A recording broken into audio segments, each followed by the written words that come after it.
UTJ என்ற அமைப்பால் வெளியிடப்பட்ட அந்த ஒரு வீடியோ. அந்த வீடியோவின் காட்சிகளை வைத்து அதை நியாயப்படுத்தியும் எதிர்த்தும் கேள்விகளை முன்வைத்தும் எல்லா நாவுகளும் சமூகத்திலே பேசி தீர்ந்துவிட்டது, இறைவனால் பாதுகாக்கப்பட்டவர்களை தவிர. என் தரப்பின் கேள்விகளையும் நியாயங்களையும் என் அவமானங்களையும் இதுவரை என் இறைவனிடத்தில் மட்டுமே முறையிட்டு வந்த நான் என் பொறுப்பை உணர்ந்து நடந்தவற்றை இறை சாட்சிகளோடு பட்டியலிடுகின்றேன். கடந்த ஆகஸ்ட் 8ஆம் தேதி நான் திருச்சிக்கு நண்பராக கருதிய ஒருவருக்கு நான் செய்த பண உதவியை திருப்பி பெறுவதற்காக வந்த நேரத்தில் அந்த நண்பனையே எனக்கு துரோகியாக மாற்றி அவரோடு சேர்ந்து சதி செய்து என்னை கடத்தியது யார்?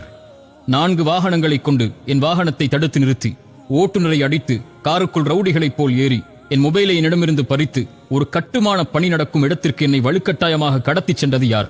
மார்க்க ஜமாஅத் என்று சொல்லும் நீங்கள் என்னை பாதிக்கப்பட்டவர்களுக்கு நீதி பெற அழைத்துச் செல்கிறோம் என்று அழைத்துச் சென்ற இடம் பள்ளிவாசலா, அல்லது உங்கள் ஜமாஅத்தின் தலைமையகமா, அல்லது கட்ட பஞ்சாயத்து செய்யும் முழுமை பெறாத கட்டிடப் பணி நடக்கும் ஒரு வீடா? இதுதான் நீதியை பெற்றுத்தரும் உங்களுடைய இடமா?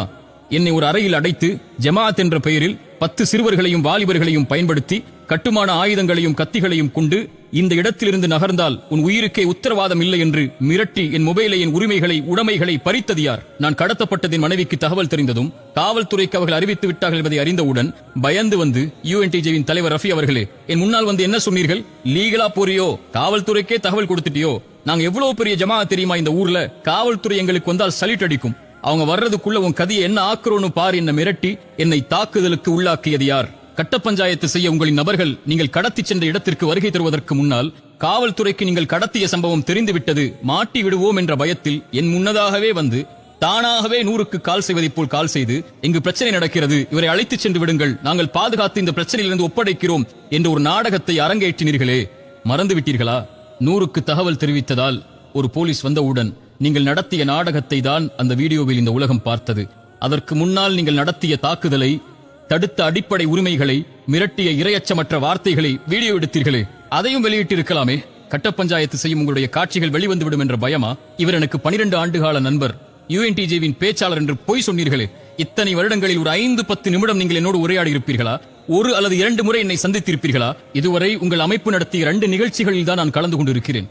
உங்கள் மக்கள் பலத்தை TNTJ-வில் இருந்து நீங்கள் வெளிவந்ததற்கு பிறகு வெறும் கூட்டத்தை நிரூபிப்பதற்காக என்னை பகடைக்காயாய் பயன்படுத்திய அந்த அநாகரிகத்தை உங்கள் தெரு ஊர்வாசிகளிடம் கேட்டு தெரிந்து கொள்வோமா?